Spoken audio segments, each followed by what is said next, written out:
Labas rytas, draugai. Na ką, kadrai esantis man už nugaros baigė apskrėti visą pasaulį.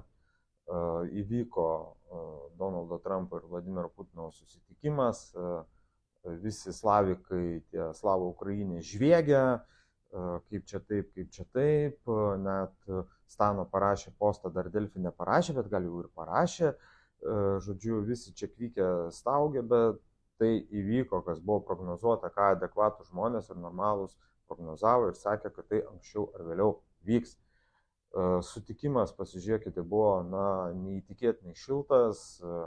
Donaldas Trumpas pasitiko Vladimirą Putiną oro uoste prie lėktuvo, ne taip kaip Zelenskį ar Makroną, suprantat, tai tik tai rodo, kad vis dėlto šitos dvi didžiosios galios susitarė, tik tai dabar klausimas kyla, dėl ko jie susitarė. Ir čia visi tie žviegimai ir sapalionis nesąmonės, kad čia turi būti Putinas sulaikytas ar dar, kad tai yra visiškas briedas. Na, kaip matote, tai įvyko, kad ir kaip ten žviegtų, čia kam patinka ar nepatinka, bet tai įvyko, aukščiausia pagarba parodyta, Trumpas, sakau, pasitiko, paspaudė rankas ir kas įdomiausia, kad abudu susėdo, Putinas atsisėdo į Trumpo automobilį, ne? Tai galėtų būti, tai galėjo tam būti automobilis sulaikytas, ne, čia nustokim šnekėti nesąmonės. Tai yra aukščiausio lygio ir didžiausios pagarbos sutikimas. Amerika parodė, kad gerbė Vladimirą Putiną, nepaisant to, ką žviegia ten didžioji žiniasklaida ar kažkas, man už nugaros, būtent jūs tai matote, kad ištiestas raudonas kilimas, Putino lėktuvą lydėjo F-22 naikintuvai, išrikiuota visa karinė Amerikos karinė vadovybė, atiduota maksimali pagarba, net žiūrėkit, Trumpas ploja Vladimirui Putinui. Tai labai daug pasako. Atkreipkite dėmesį į simbolius. Jų kaklaraiščiai yra panašių spalvų. Pas Trumpą ryškiai raudonas, pas Putiną tamsiai raudonos spalvos bordau, galima sakyti. Pažiūrėkite, tai yra susitikimas dviejų priešų. Man taip neatrodo. Pažiūrėkite, šypsosi, Trumpas kažką pasako angliškai, Trumpas, tai yra Putinas, pasako kažką tai angliškai, pasirodo Putinas gal jau išmoko anglų kalbą, kodėlgi ne per tiek metų išmokti. Tai va, prašau, atiduoda Trumpas pagarbą savo kariškiam, kurie saugo svečią. Taip, jums nepasigirdo. Amerikos kareiviai šiuo metu saugo Rusijos prezidentą. Na, tai yra, tai tiesa, tai sakau, čia ne apie tai patinka ar nepatinka.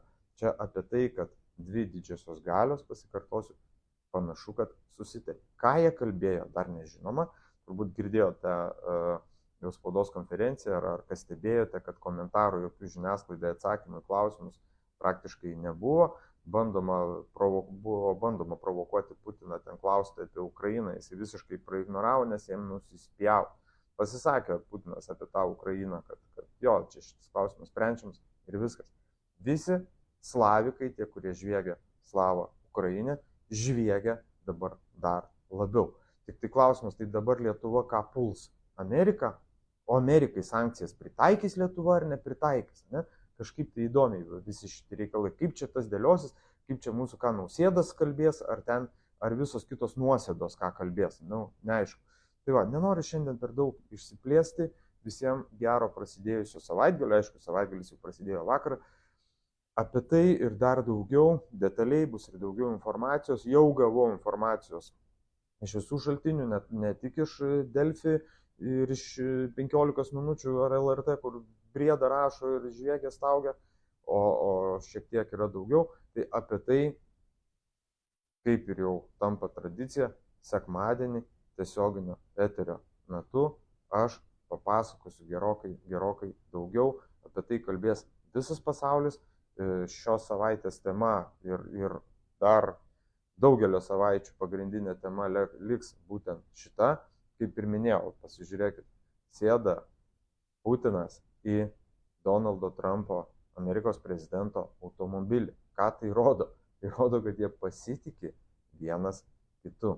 O kur Zelenskis? Ką? O kur Zelenskis?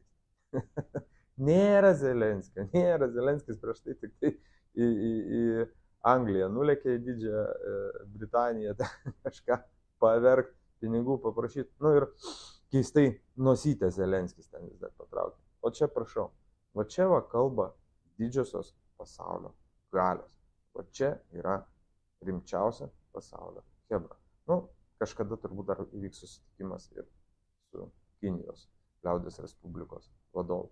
Tai va tiek va, žinių, laukite rytoj sekmadienio tiesioginės transliacijos, papasakosiu kur kas daugiau. Iki.